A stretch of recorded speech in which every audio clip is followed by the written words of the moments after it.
Good morning, expats. I am on my way into town to get some caffeine, and I figured that we would talk a little bit about this second wave that seems to be hitting China regarding the virus. I'm sure that a lot of you have probably heard some of the news reports about Beijing, and maybe heard me talk about how as of late people have stopped worrying so much about my blue American passport, and the only thing they really care about is if I've been to Beijing. So stick around, we'll talk a little bit about that.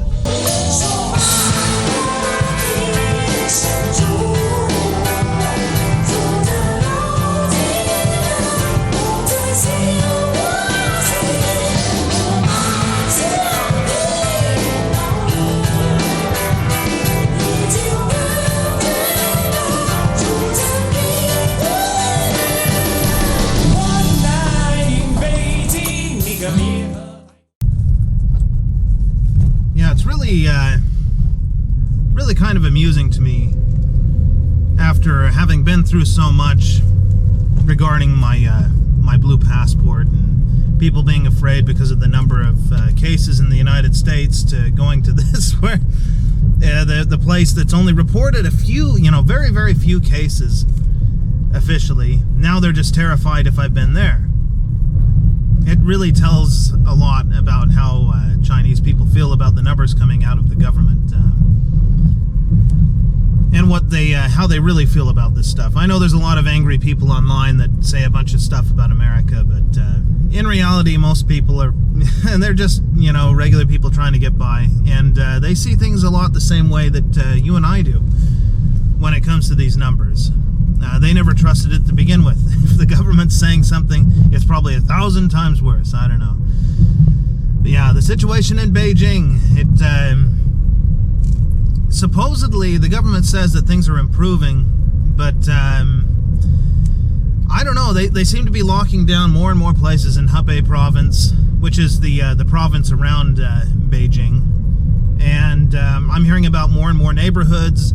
Just recently there was a news thing about one lady got a phone call telling her that her test came back positive for the coronavirus, and they shut down a shopping mall because she was in the shopping mall. So, just how serious this is, I don't know. It could be that the government is just trying to show, like, no, we have things under control. We're not going to let this get out of control and humiliate the entire country. And I honestly think that's more likely what the case is. I don't know that there's really a bunch of cases in Beijing. I think it's more that it's the capital, and they really don't want to be humiliated by having a large outbreak in the capital. So they're doing what they did in Hubei province, and back when the pandemic, or at the time it was an epidemic, when it was really going strong here, and just locking people in their apartment complexes, that sort of thing.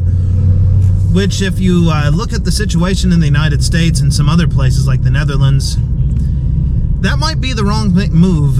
Locking people up might actually be the worst thing you can do. Apparently the virus dies almost instantly when it gets into sunlight, so I would think they would just tell everybody, okay, you're sleeping outside from now on until this virus is gone. Let them be in the sunlight. Get people to get, like a UV lamp or something inside their house. Put it in a room and let it clean the room out. I don't know. I'm not a medical expert, but that's what I'm looking at. Maybe it doesn't matter how many cases. The real thing that you need to worry about is the number of deaths. And so far, I'm not hearing about any deaths coming out of Beijing. Of course, they probably wouldn't report that anyway, but just the same, there sure is a lot of panic over it.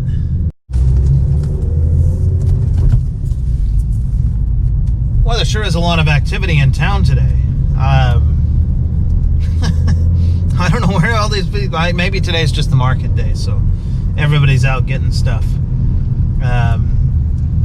It's definitely not a holiday. I think we just finished the holiday. The Dragon Boat Festival was just last week. They don't celebrate the 4th of July, and we're past that anyway, so...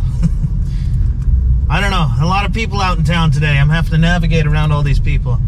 They're certainly not worried about the pandemic. Nobody's wearing a mask.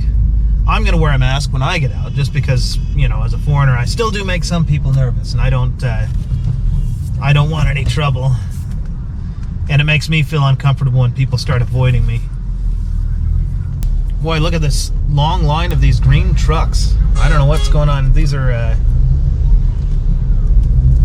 who knows what they're doing. Well, I've arrived at the supermarket. Go ahead and get myself parked here. All these carts. I have to worry these carts are going to smash up the car. Well, hopefully they won't smash up the car. Get myself parked somewhere. Maybe I better move and let them have some space. I ended up with a big scar on the front of the car one time because of these carts. They backed up and ran into the front of the car while I was in the supermarket. Oh, I see a better place to park. I'm going to go park over here.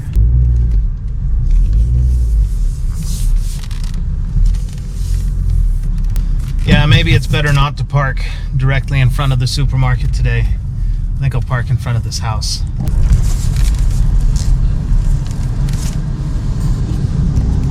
There, nice and out of the way. Now to go get some caffeine.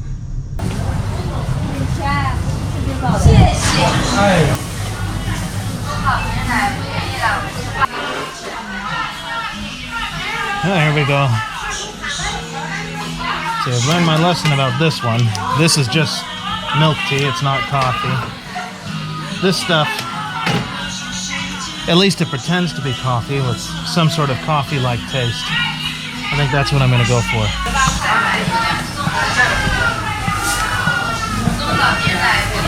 Get something cold too.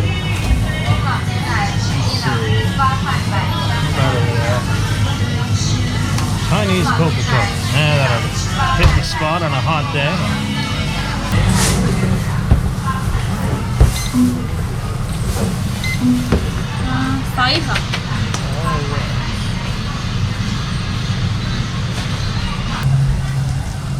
Well, apparently there was something wrong with the coffee that I had picked. They took it away, and I've ended up getting one of these Nescafe things, so this is better anyway. This is actually coffee, and I know it. Something wrong with the other ones. Well, that makes me wonder if there's like a recall on the coffee water stuff that I've been getting the whole time. Maybe I've been poisoning myself drinking that stuff. That's always a risk here in China. You never know. Reminds me of the time they had the fake water problem in Beijing. And you're probably wondering, well, what do you mean fake water? Yes, there was a time where the street vendors, a lot of them were getting water bottles that looked like spring water, and they just filled up with tap water and resealed them and then sold them to people on the street. And yeah, that can make you pretty darn sick. The drinking water in China obviously is not safe to just drink. There was a large outbreak of that sort of thing. Just have to be careful. Fake eggs, that was another one that they had a problem with. You couldn't you had to be careful, you know. You could trust the eggs at the supermarket or whatever, but if you saw somebody selling eggs outside the supermarket, then it was always kind of iffy if you were going to get back to cook the eggs and find out that they weren't real. They feel like real eggs, you know, they have the right weight to them and everything. They just, when you go to cook them, they're not. Yeah, lots of rip-offs, that sort of thing. But yeah, maybe I was getting tricked with that coffee water stuff. It tasted like it might have coffee in it, but really it's just chemicals. Who knows? Now I'll get cancer or something. Hopefully not. But yeah, the outbreak, that's another thing with the outbreak in Beijing that makes people so nervous is everything is fake. They know the economic numbers are fake. They know job numbers are fake. They know the number of cases are fake. The number of deaths are fake. Everything is fake. And the Chinese people know it too. Just really unfortunate. So who knows? Maybe the outbreak is really, really bad, and maybe it's not. I guess we'll never know, because there's no way they're ever going to tell us. You know, an even worse thought came to mind just now when I was thinking about them taking that coffee water off the shelf. What if it's made in Hebei province? What if they're taking it off the shelf because it's contaminated with the coronavirus? That's scary. I don't think it's made in Hebei. I have no idea where they make that. Could be made in any part of China. I don't know.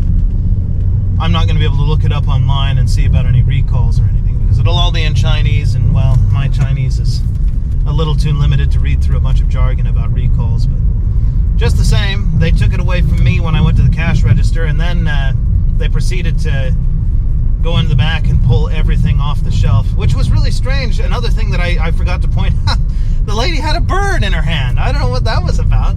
She's walking around with a pigeon in her hand, like holding it by its neck, a live pigeon. I had no idea what was going on. First, the lady took the coffee from me, and I thought like it was another customer. I didn't realize it was the owner of the store.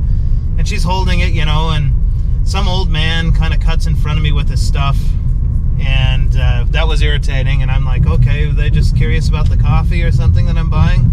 No, then she took it away and told me in Chinese, Bu Nong Mai, and you're like, oh, okay, you don't want me to buy it, but I want coffee, I don't want just Coca-Cola or something. So I walk to the back, and they're pulling it off, and I see her with her bird walking around. And that's when I realized, oh, they don't want anybody buying that. There must be something wrong with it. But just the same, I got this Nescafe stuff, and hopefully that won't cause me to get sick or kill me or something. But what a thing, you never know here in China. Oh well, this is probably about enough for this video. I'm just trying to keep up to date with everything that's happening, because you never know in China what's happening. As we're preparing to leave the country, and I guess if you enjoyed it, like, share, subscribe, hit the notification bell.